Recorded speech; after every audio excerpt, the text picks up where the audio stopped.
গাছ মানেই কিন্তু চিরসবুজ হওয়া, আর ভেতর থেকে ভালো থাকার জন্য অতি অবশ্যই গাছ বসাতেই হবে বাড়িতে।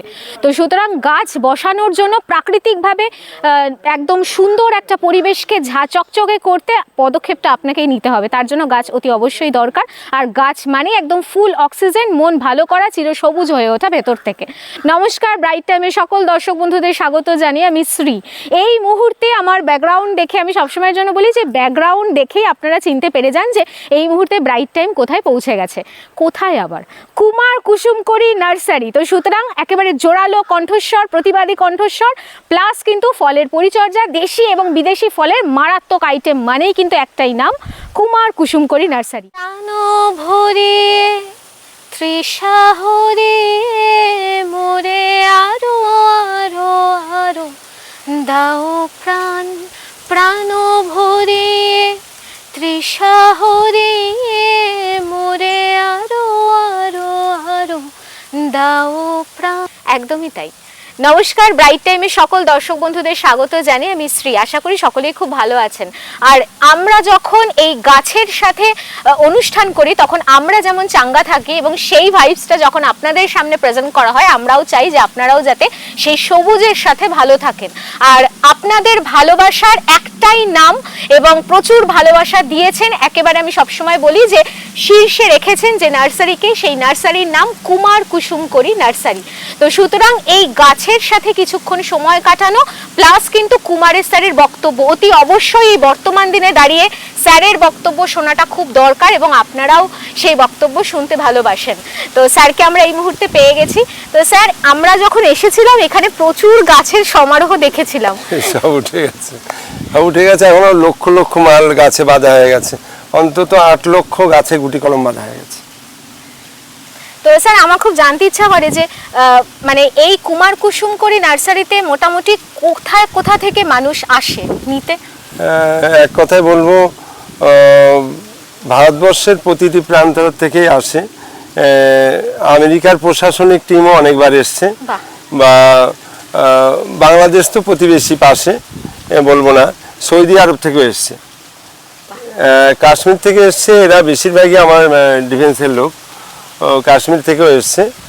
এদের আসাটা গাছ কেনা উদ্দেশ্য না, উদ্দেশ্য আমার সঙ্গে আলাপ পরিচয়ের জন্য আসা, কথাবার্তা বলার জন্য আসা। ইদানিং আরো বেশি আসছে, অনেকেই এইভাবে আসছে। এই প্রসঙ্গে একটা কথা বলে রাখি দর্শক বন্ধুরা, এই যে মানুষটাকে আপনারা দেখতে পাচ্ছেন, ওনার প্রতি মানে আমাদের ফুল ব্রাইট টাইমের টিম থেকে শুরু করে সকলে একটা রেসপেক্টেড জায়গায় কিন্তু উনি অলরেডি বসে গেছেন, এবং প্রতিটা কথা কিন্তু ওনার একেবারে যুক্তিসঙ্গত। বর্তমান দিনে দাঁড়িয়ে এই যে রাজনৈতিক প্রেক্ষাপট, এই যে রাজনৈতিক চর্চা, অতি অবশ্যই আমি সবসময়ের জন্য বলি যে চর্চা থাকাটা কিন্তু খুব ইম্পর্টেন্ট। আর একটা মানুষ দীর্ঘদিন ধরে কিন্তু এই চর্চার পেছনে দৌড়াচ্ছেন যাতে একটা সঠিক সমাজ গড়া যায়। আর সঠিক সমাজ তখনই গড়া যাবে যখন নিজে আপনি ভালো থাকবেন, নিজে সৎ পথে চলবেন। মুখে সঠিক সমাজ, স্বচ্ছ সমাজ গড়ার কথা বললে আখেরে সেটাতে কোনোই লাভ নেই। তো এই মানুষটার প্রতিটা বক্তব্য আপনাদের সামনে প্রেজেন্ট করা হয়, আর বহু দূর দূর থেকে কিন্তু আমাদের কাছেও সংবাদ এসছে যে ওনাকে দেখার জন্য, ওনার একটুখানি কথা শোনার জন্য কিন্তু বহু মানুষ কিন্তু আসছেন। কেন আসছেন? তার একটাই, তার কারণ ওনার বক্তব্য। একটা সঠিক সমাজ গড়তে কিন্তু ওনার বক্তব্যটাই যথেষ্ট। তো সুতরাং স্যার, আজকে আমরা গাছ তো দেখবই, মোটামুটি কি কি গাছ আপনি দর্শক বন্ধুদের আমি 24 ঘন্টায় দেখাই, কিন্তু আগে আমি আমার প্রিয় একজন মানুষ, আমার একজন গোটা ভারতবর্ষের একজন শ্রেষ্ঠ মানুষ, বা এক কথায় বলবো উনি আমার গুরুদেব।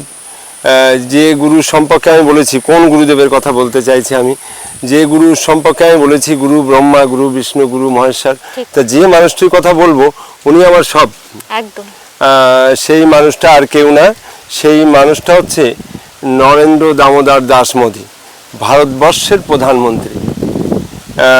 কিছু মানুষ তার সম্পর্কে বাজে বাজে যে কথা বলছে, খারাপ কিছু বলছে, সেটা আমি আগে বলবো না। আমি শুধু বলবো যে এই মানুষটা আমাদের জন্য কি কি করেছে, আর এই মানুষটার জন্য আমরা কতটা ভালো আছি। আমি বাঙালি, উনি গুজরাটি, কিন্তু উনি একজন অবাঙালি হয়ে বাঙালিদের থেকে বেশি সংস্কার উনি আমাদের শিখিয়েছে বা দেখিয়েছে। একদম তো অ্যাকচুয়াল উনি আছে বলে আজকে আমি আপনাদের সামনে শান্তিতে এই কথাগুলো বলতে পারছি বা বক্তব্যটা রাখতে পারছি। যদি উনি ভারতবর্ষের প্রধানমন্ত্রী না হতো তাহলে আজকে যে আমাদের কি হাল হতো, আদৌ এখানে থাকতে পারতাম কিনা সেটাও জানি না, একদমই তাই। সেটাও জানি না। তো নরেন্দ্র দামোদর দাস মোদী উনি আমার শুধু গুরুদেব না, উনি আমার ইষ্ট দেবতা। উনি আমার ইষ্ট দেবতা না, উনি আমার অনেক কিছু। তো এই প্রসঙ্গে বলবো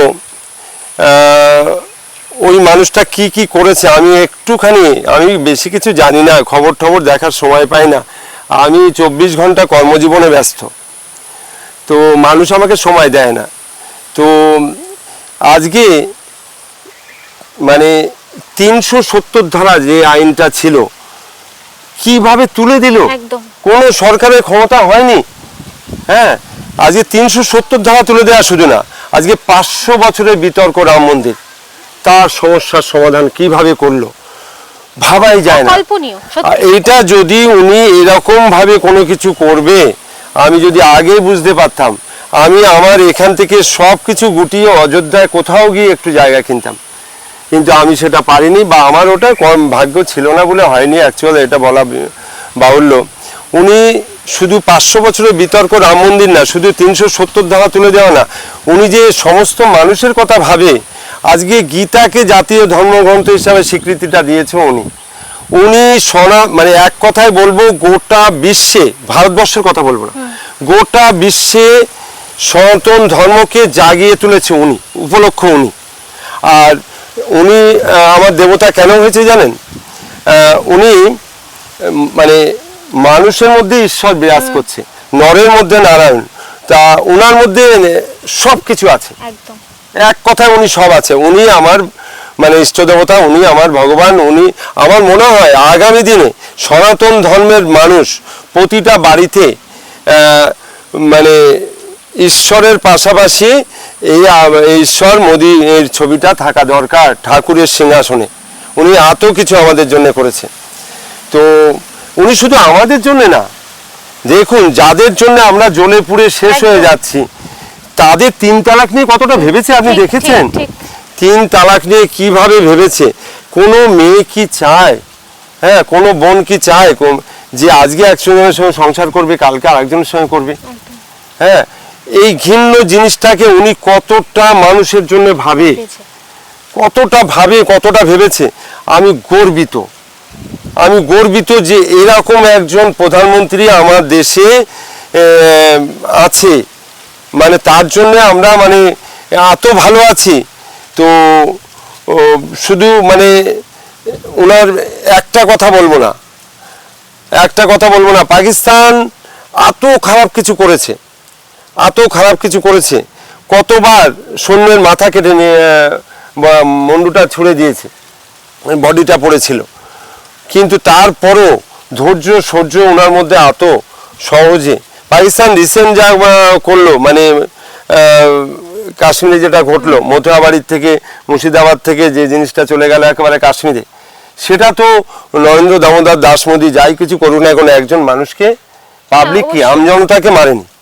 হ্যাঁ, পাকিস্তানের ঘাঁটি নষ্ট করেছে, পাকিস্তানের সৈন্যদের সবকিছু নষ্ট করেছে, কিন্তু মানুষের ক্ষতি উনি করেন। উনি মানুষই না, উনি একজন দেবতা। তো উনি মাত্র বছর ক্ষমতায় এসছে, একদম। হ্যাঁ, আর 70 বছরের কংগ্রেসের কথাটা আপনারা যদি তুলে ধরেন, 70 বছরের কংগ্রেস এই ভারতবর্ষকে ভেঙে টুকরো টুকরো করেছে। এই 70 বছরের কংগ্রেসকে আমি যদি বলি দেশদ্রোহী সরকার, একদম। হ্যাঁ, এখন যারা আছে সোনিয়া রাহুল, অ্যাকচুয়াল এক কথায় বলবো, মানে বিস্তারিত বিবরণ তো অনেক বড় করে তুলে ধরা যায় না, মানুষ আমার কথায় বুঝতে পারবে যে এই রাহুলকে আমি সরাসরি টার্গেট করি, যে প্রধান জায়গায় থাকে। এই রাহুল কে? এর বাবা কে?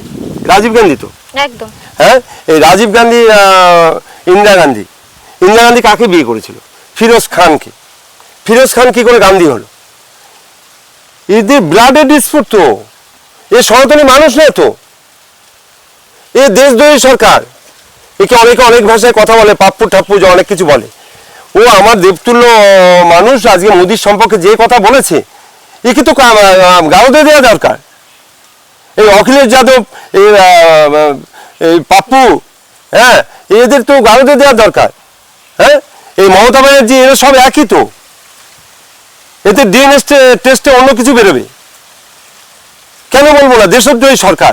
এখনো আপনি দেখলেন রিসেন্ট একটা মানে সরকারি বাসের ড্রাইভারের ঘর থেকে কি পাওয়া গেল, কোটি কোটি টাকার খাজানা পাওয়া গেল। একদম। এটা আমি দায়িত্ব নিয়ে বলছি, উদ্ধার হোক আর না হোক, এই গর্ত খুললে বেরোবে তৃণমূলের কোনো না কোনো নেতা এর সঙ্গে যুক্ত আছে। এই মমতা বন্দ্যোপাধ্যায় যেভাবে, হ্যাঁ, ওখান থেকে এখানে আসলাম, তার কারণ হচ্ছে ওই একই কোয়ালিটি কোয়ান্টিটি মানুষ। উনি যেভাবে সনাতন ধর্মকে ছোট করেছে, উনি ব্রাহ্মণ কন্যা হতে পারে না, ঠিক হতে পারে না। ওনার ডিএনএ টেস্ট করালে অন্য কিছু ধরা পড়বেই। যে কথাটা কেউ বলে না সেটা আমি বলি, উনি হতে পারে না। উনি যেভাবে আমাদের সনাতন ধর্মকে ছোট করেছে, যেভাবে গন্ধা ধর্ম বলেছে, বিস্তারিত জিনিসগুলো আমার তুলে ধরতে খুব খারাপ লাগবে। শুধু মনে করে দিই যে উনি ব্রাহ্মণ পরিবারের মানুষই না, ওনার ব্লাড রিপোর্ট অন্য কিছু বলছে। তাতে আমি যেটা বললাম, আমি ভয়ঙ্কর কথাই বলি, 100 বার বলবো। হ্যাঁ, উনি ক্ষমতায় যখন ছিল, মানুষ সত্য বললেই তাকে মেরে ঝুলিয়ে দিয়েছে, সেটা সুইসাইড কেস বলে চালিয়ে দিয়েছে।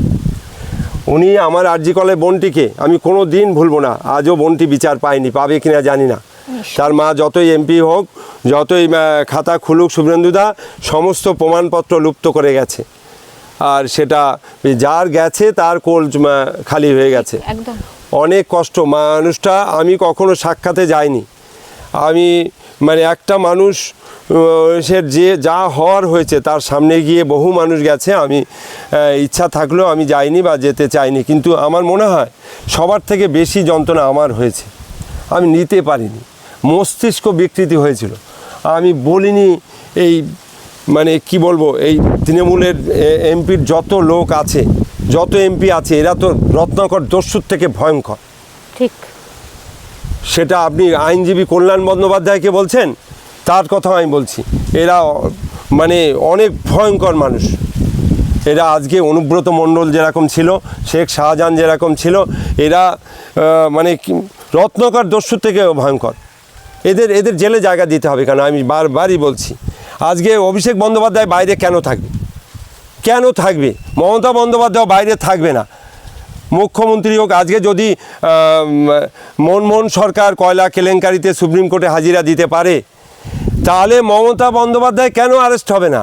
কেজরিওয়াল যদি অ্যারেস্ট হতে পারে, হ্যাঁ, লালু যদি অ্যারেস্ট হতে পারে, তাহলে মমতা বন্দ্যোপাধ্যায়কে ইমিডিয়েট অ্যারেস্ট করা উচিত।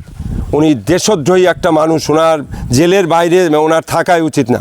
উনি আর ওনার ওই ভাইপো সাজিয়ে রেখেছে, আদৌ তো ভাইপো না, সাজানো ভাইপো।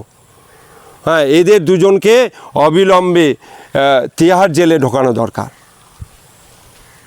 এদের অনেক টাকা, সব সরকারি টাকা লুট করেছে।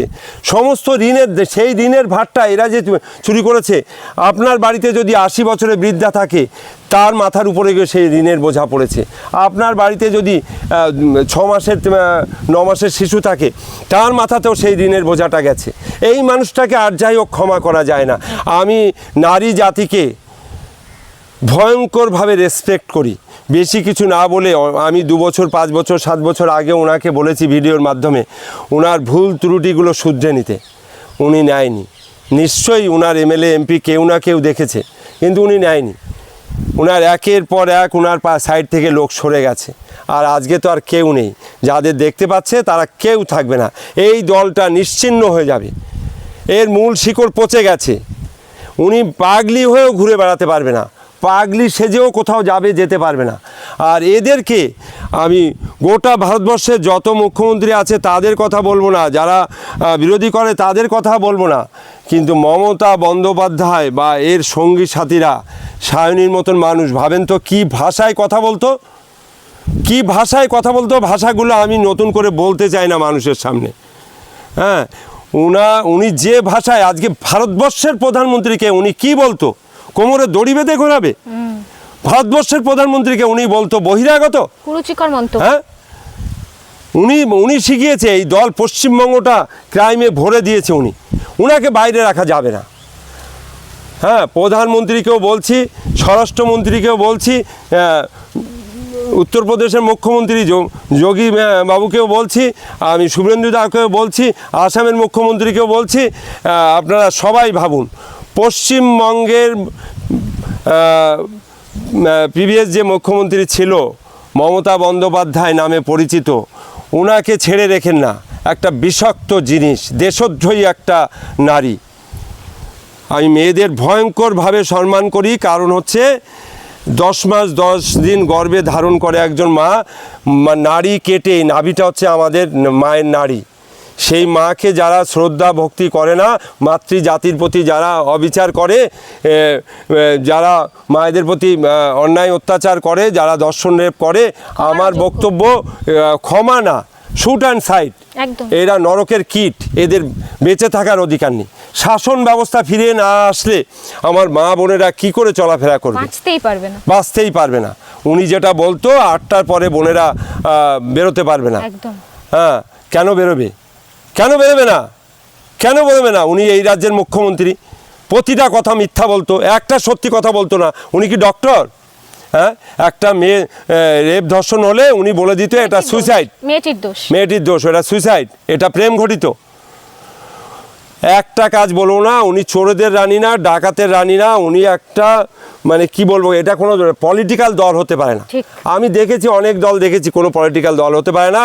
আর রিসেন্ট যে ঘটনাগুলো ঘটেছে, দিল্লিতে হয়েছে, পশ্চিমবঙ্গে হয়েছে, বিভিন্ন জায়গায় কোশ্চেনপত্র ফাঁস নিয়ে যেটা হয়েছে, এটা বিগত দিনে, এটা আমার পুরানো অভিজ্ঞতা থেকে বলছি।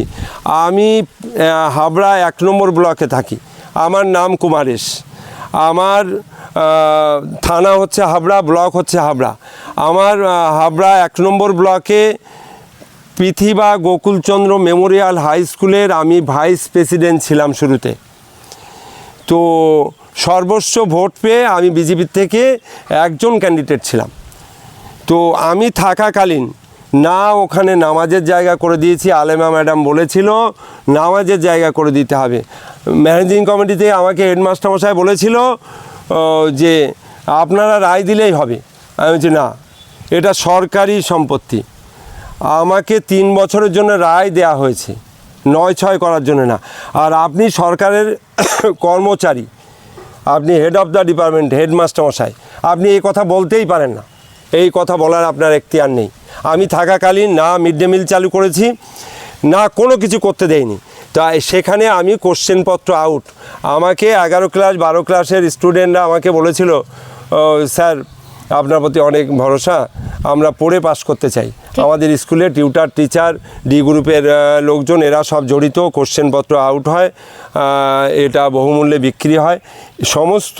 আমার তো সময় কম, কোনো দিনই আমি সবসময় কর্মজীবনে ব্যস্ত। তো আমাকে কোন প্রেসে কোথায় কোথায় জেরক্স হয়, কোথা থেকে কোশ্চেনপত্র যায়, সেগুলো সব আমাকে বলেছিল। আমি ধরেছিলাম, পরীক্ষা বন্ধ করে দিয়েছিলাম, আমি মিডিয়া ডেকেছিলাম, আমি পুলিশ ডেকেছিলাম, কিন্তু এই তৃণমূলের রাবণরা পুলিশ গাড়ি ভেতরে ঢুকতে দিয়েছিল না।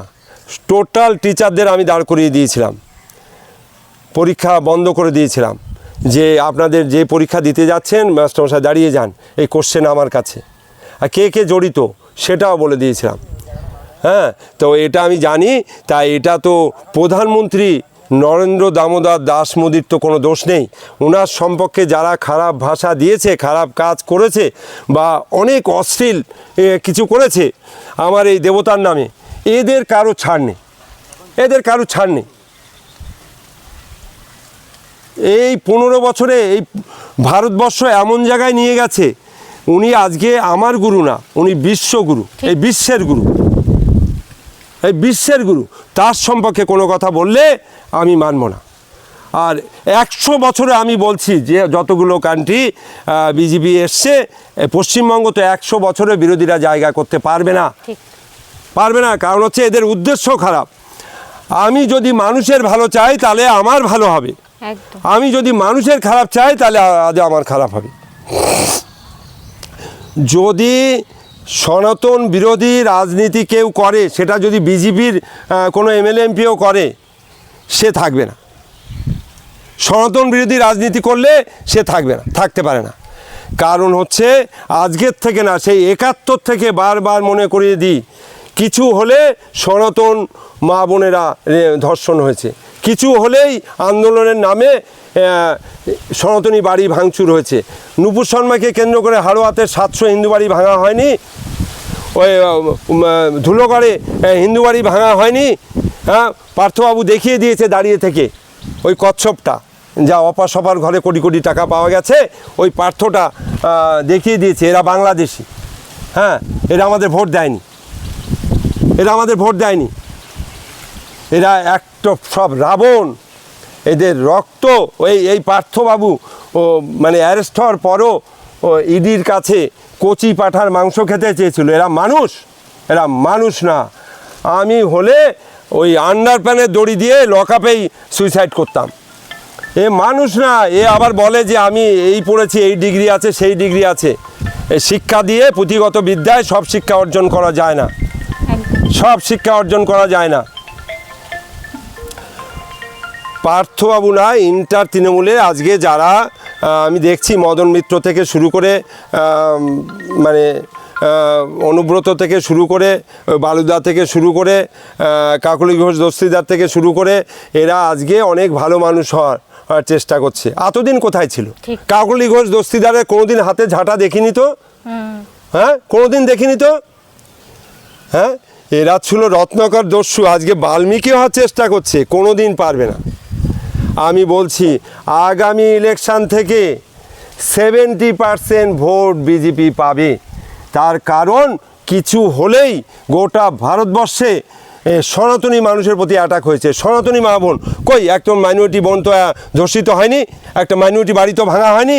শেখ শাহজাহান যে মা বোনগুলোকে তুলে নিয়ে যেত, সব তো হিন্দু মা বোন, যাদের বাড়িগুলো জিসিবি দিয়ে ভেঙে মানে ভেরি করেছে, সব তো হিন্দু বাড়ি, একটা মুসলমান বাড়ি তো নেয়নি।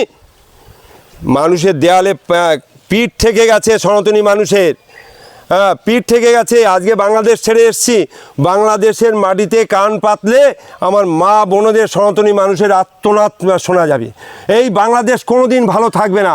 এই পাকিস্তানের মাটিতে কান পাতলে মা বোনদের আর্তনাদ শোনা যাবে, ভয়ঙ্কর আর্তনাদ। হ্যাঁ, এটা হওয়ার ছিল। মোদি সাধারণ মানুষ না, নরেন্দ্র দামোদর দাস মোদি, উনি সাধারণ মানুষ না, উনি ভারতবর্ষের টোটাল সনাতনী মানুষের দেবতা। যারা আজকে বোঝেনি তারা বুঝবে আগামী দিনে, বা তারা ভোট দেবে, তারা ভোট দেবে। কোনো দিন বিরোধী আর জায়গা করতে পারবে না। এই অন্যায় অত্যাচারের বিরুদ্ধে আমার এত গাড়ি যায়, ড্রাইভারগুলো এখন এত খুশি, বলছে দাদা বিল লাগবে না, দাদা পুলিশে আর হাত পাচ্ছে না।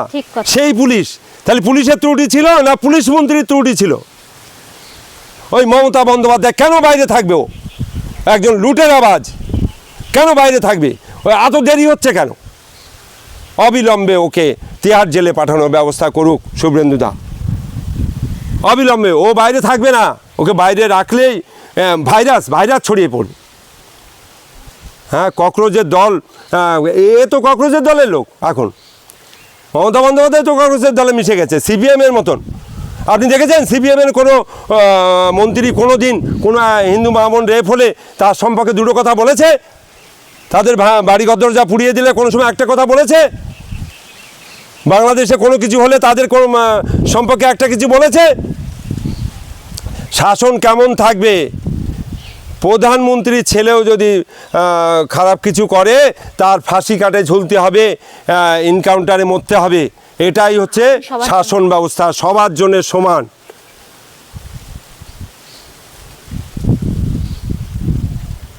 আমি যে যত যাই বলি, শুধু নরেন্দ্র মোদীজিকে কোটি কোটি প্রণাম জানাবো না। উনি নরেন্দ্র মোদীজি যে মাতৃগর্ভের ছিল, ওনার মাকে অনেক গালি দিয়েছে মানুষ, অনেক অপমান করেছে, আমি দেখেছি। ওনার কাছে খুব যন্ত্রণাদায়ক। আমি বলবো গুরুদেব দুঃখ করবেন না, কোটি কোটি লোক আছে আপনার জন্যে। আপনার যে মাতৃগর্ভে আপনি ছিলেন, সেই মাকে আমি কোটি কোটি প্রণাম জানাই, কোটি কোটি প্রণাম। আজকে সেই মা এরকম সন্তান দিয়েছিল বলে সে ভারতের আজকে যেভাবে সব কিছু পাল্টে দিল আর আমাদের বাঁচার রাস্তা দেখিয়ে দিল। ঠিক। আমি রাজনীতি করি না, সত্য বলতে ভয় পাই না, আমি রাজনীতি করি না। আমার সরকারের কাছে কোনো চা পাওয়া নেই, শুধু শাসন ব্যবস্থা চাই। আজকে আমার ওই পতাকাগুলো আপনারা দেখছেন ওই লাগানো রয়েছে, কেন জানেন? পতাকা ওখানে লাগালে মমতা বন্দ্যোপাধ্যায়ের ক্যাডার কর্মী বা জিহাদি অসুরেরা বড় বড় বাস নিয়ে এসে ভাঙতো। আমাদের মন্দিরে লাগানো থাকলেও বাস নিয়ে এসে ভাঙতো। সেই জন্যে ওখানে বেড়া ছিল, ওখানে গ্রিল লাগিয়েছি। পতাকা তো আমি ঝোলাবই, পতাকা ঝুলিয়ে রেখেছি সারা বছর। আমি কোনো এমএলএমপি না, অনেক অনেক কথা বলে, কে কী বললো তাতে আমার কিচ্ছু যায় আসে না। গঙ্গা দিয়ে যত মলমূত্র যত নোংরা ভেসে যাক না কেন, আমি সনাতনী মানুষ, ওই গঙ্গার জল না হলে আমার দেবতার পুজো হবে না। অর্থাৎ আমার দেবতা এই পতাকা নিয়ে যারা পায়ে মারিয়েছে এরা এদেশীয় না, এরা ভারতীয় না, এদের জায়গা বাংলাদেশ নয় পাকিস্তান, না হলে লক আপ, না হলে তেয়ার জেল। এদের জন্যে যে সরকার কঠোর ব্যবস্থা নিচ্ছে সমস্ত জায়গাতেই আরও কঠোরতর ব্যবস্থা নেওয়া দরকার। সরকার স্টেপ নিলে সব কিছু সম্ভব। দিল্লিতে অ্যাকশান হলে এখানে তার কাজ হচ্ছে, না হলে আজকে আপনাদের চিরদিনই বলি, এত জোরে এত ভয় যে এইভাবে অপ্রিয় সত্যি কথাগুলো আমি বলতে পারতাম না। আগামী দিনে আরও আমি ভয়ঙ্কর কিছু বলবো, যা কেউ বলতে পারে না সেটা আমি বলবো। কারণ হচ্ছে আমি সনাতনী মানুষ, আমার এই দেহটা পচা, এই সংসার অসার, সংসার বলে কিছু নেই, আমার বলে কিছু নেই। আমি চোখ বন্ধ করলে এই নার্সারি বাড়ি আমার কিছুই থাকবে না। এটাই সনাতন ধর্ম, এটাই সনাতন ধর্ম। ও আজকে মোদিজির মা মরে গেল, দেখেছেন? আমার গুরুদেবের মা মরে গেল, সে দেশের জন্যে, সে দেশের কর্তব্য করে তারপরে মাকে নিয়ে গেছে। সেই মানুষটার সম্পর্কে যারা খারাপ কিছু বলছে, যারা ভারতে থাকবে, ভারতের পতাকার প্রতি যে আচরণ করেছে, এদেরকে মানে জেলে কেন থাকবে? শুট অ্যান্ড সাইড, মিলিটারি নামাতে হবে, আগেই নামানো দরকার ছিল। আসলে উনি সাধারণ মানুষকে খুব ভালোবাসে, সমস্ত মানুষকে উনি ভালোবাসে। উনি মানে ওনার মধ্যেই ঈশ্বর বিরাজ করছে। যেটা বললাম, নরের মধ্যে নারায়ণ, মানুষের মধ্যেই ভগবান। এই মানুষটার সঙ্গে আপাতত আমি এইটুখানি বললাম। আগামী দিনে আর এইটা শুরু করে দিয়েছে এই পশ্চিমবঙ্গের মুখ্যমন্ত্রী, যেটা বারবার আমি বলে স্মরণ করিয়ে দিই। এই প্রধানমন্ত্রীকে কি ভাষায় কথা বলেছে! মমতা বন্দ্যোপাধ্যায়কে কোনো মূল্যে কেউ কিছু দিয়ে বোঝাতে আমাকে পারবে না, ওনাকে তেহার জেলে ঢোকাতে হবে, বা ওনার ওই ভাইপো, সাজানো ভাইপোকেও তেহার জেলে দিতে হবে। আমার দাবি, আমি আরও অনেক কিছু দাবি, কোনো দিন বলবো না যে আমাকে 2 টাকা সাহায্য দেন। আমি সকাল থেকে, আমি 4টায় উঠি, সকাল থেকে রাত 11টা পর্যন্ত আমি শ্রম দিই। আমি বলবো না, আমার বাবাকেও দেখিনি, ওই রেশন চিনি, আমার রেশন কার্ড নেই, আমার রেশন কার্ড নেই। হ্যাঁ, আমার যতটা বয়স ততটা আমি এখানে, আমার রেশন কার্ড নেই। আমি সরকারি সাহায্য চাই না, কর্ম করে খাবে। আজকে একটা বাড়িতে 50টা ভোটার কি করে হলো? কটা বিয়ে করেছে, কটা ছেড়েছে? এদেরকে সরকার কি করবে? সরকার খাবে? এরা কারা? আমার 30 বিঘে সম্পত্তি, আমার তো 2টো জেনারেশান। হ্যাঁ, তাহলে 3 শতক জায়গায় কি করে 30টা বাচ্চা হয়? হ্যাঁ, সরকারের আর অনেক কাজ বাকি, মোদিজিরও অনেক কাজ বাকি। জন্ম নিয়ন্ত্রণ দ্রুত বেঁধে দেওয়া দরকার, দ্রুত বাধা দরকার জন্ম নিয়ন্ত্রণ। সব থেকে বড় অস্ত্র হচ্ছে সাহস। লজ্জা ঘেন্না যত বাড়াবা তত হয়, ভয় যত বাড়াবা তত হয়, সাহস যত বাড়াবা তত হয়, খোরাকও যত বাড়াবা তত বেড়ে যায়।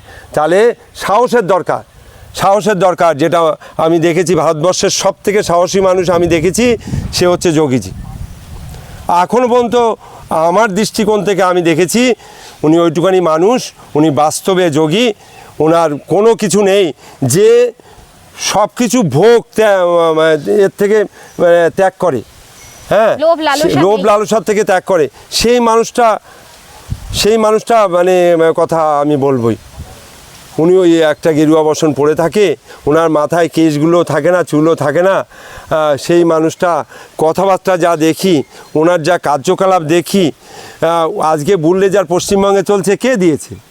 এই যোগীজি দিয়েছে তো, হ্যাঁ। আর এটা ভবিষ্যৎবাণী করে দিয়েছিল আমাদের শ্রদ্ধেয় তোমার ওই অভিজিৎ গাঙ্গুলি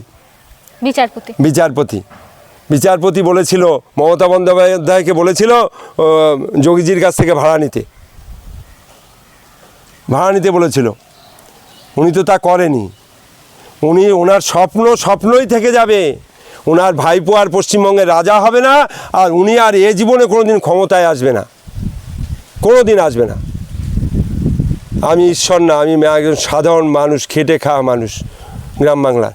আমি বলছি অনেক পাপ করেছে, অনেক সাজা পেতে হবে ওনাকে, অনেক কষ্ট পেতে হবে। সরকার এত টাকা কোথার থেকে এসছে? এই টাকাগুলো কেন ফ্রিজ করছে না? এদেরকে কেন ছেড়ে দিয়ে রেখেছে? আমি আজকে আর কিছু বলবো না। আমি শুধু আমার গুরুদেবকে বলবো, মন ছোট করবেন না, আমাদের বাঁচিয়েছেন, আরও বাঁচিয়ে যান। আমি নরেন্দ্র দামোদর দাস মোদীকে বলবো,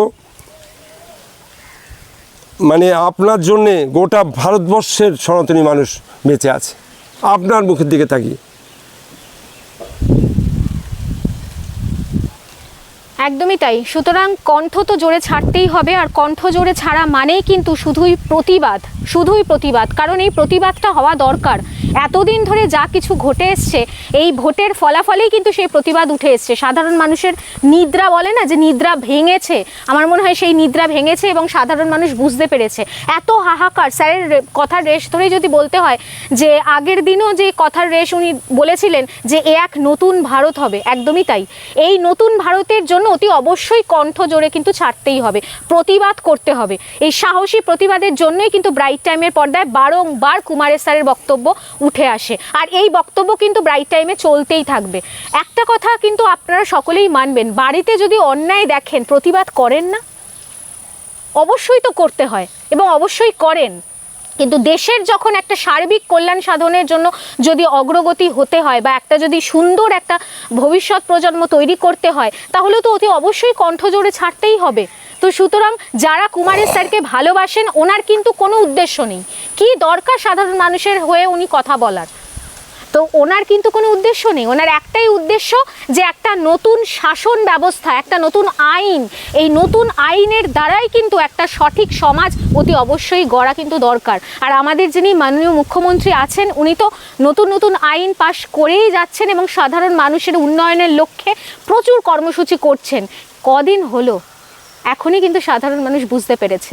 তো সুতরাং কণ্ঠ অতি অবশ্যই জোরে ছাড়তে হবে, প্রতিবাদ করতে হবে। প্রতিবাদ না করলে, সেটা ঘরে হোক কিংবা বাইরে, কোনো দিনও যে কোনো উন্নতি সাধন কখনোই সম্ভব নয়। তো সুতরাং এরপরে গাছের তো কথা অতি অবশ্যই হবে। আমি সবসময়ের জন্য বলি যে ব্রাইট টাইমের পর্দায় কুমার কুসুমকরি নার্সারি মানে রাজনৈতিক চর্চা থাকবে, প্লাস গাছের পরিচর্যা। অতি অবশ্যই কিন্তু ফলের গাছও আপনাদের সামনে প্রেজেন্ট করা হবে। সাথে থাকুন, দেখতে থাকুন ব্রাইট টাইম। দুর্নীতির বিরুদ্ধে কিন্তু কণ্ঠ জোরে ছাড়তেই হবে, আর এই কণ্ঠ জোরে ছাড়া প্লাস প্রতিবাদী কণ্ঠস্বর মানেই কিন্তু বারংবার ব্রাইট টাইমের পর্দায় উঠে আসে একটাই নাম, কুমার কুসুমকরি নার্সারির কুমারের স্যারের বক্তব্য। তো সুতরাং আজকে একটা স্পেশাল অনুষ্ঠান, স্পেশাল এক বার্তা, ওনার বক্তব্য আজকে থাকলো। সুতরাং যারা সত্যি প্রতিবাদ করতে ভালোবাসেন, প্রতিবাদী মানুষ পছন্দ করেন, আশা করি কুমারের স্যারের বক্তব্য তাদের হৃদয় ছুঁয়ে যায়। তো সুতরাং এই বক্তব্য আমাদের ব্রাইট টাইমের পর্দায় চলতেই থাকবে, কারণ ব্রাইট টাইম সর্বদাই নির্ভীক সংবাদ আপনাদের সামনে পৌঁছে দিতেই সক্ষম। আর যেভাবে আপনারা ভালো থাকবেন, সেই ভালো থাকার জন্য যতদূর সম্ভব ব্রাইট টাইম এগিয়ে। তো সুতরাং ততক্ষণ সকলে খুব ভালো থাকুন। আর যে কোনো ধরনের ফলের গাছ আপনারা এখানে আসলেই পাবেন, সেটা দেশি এবং বিদেশি নানান ধরনের আইটেম রয়েছে। সমস্ত তো ভিডিওতে দেখানো সম্ভব নয়, আপনারা আসুন, ভিজিট করুন। আপনারা যে কোনো ধরনের সাজেশনের জন্য, গাইডের জন্য অতি অবশ্যই কুমারের স্যারকে সব সময়ের জন্য আপনারা পাবেন। তো সুতরাং ব্রাইট টাইমের পর্দায় ওনার বক্তব্য আরও থাকবে, বিভিন্ন ফলের গাছও আপনাদের পরে নেক্সট ভিডিওতেও থাকবে। তো সুতরাং ততক্ষণ সকলে ভালো থাকুন, সুস্থ থাকুন, গাছের সাথে থাকুন, আর প্রতিবাদ কিন্তু চালাতে থাকুন। যারা প্রতিবাদী মানুষ, প্রতিবাদ কিন্তু করতেই হবে, তবেই কিন্তু একটা সঠিক সমাজ গড়বে। তো সুতরাং ভালো থাকুন, নমস্কার।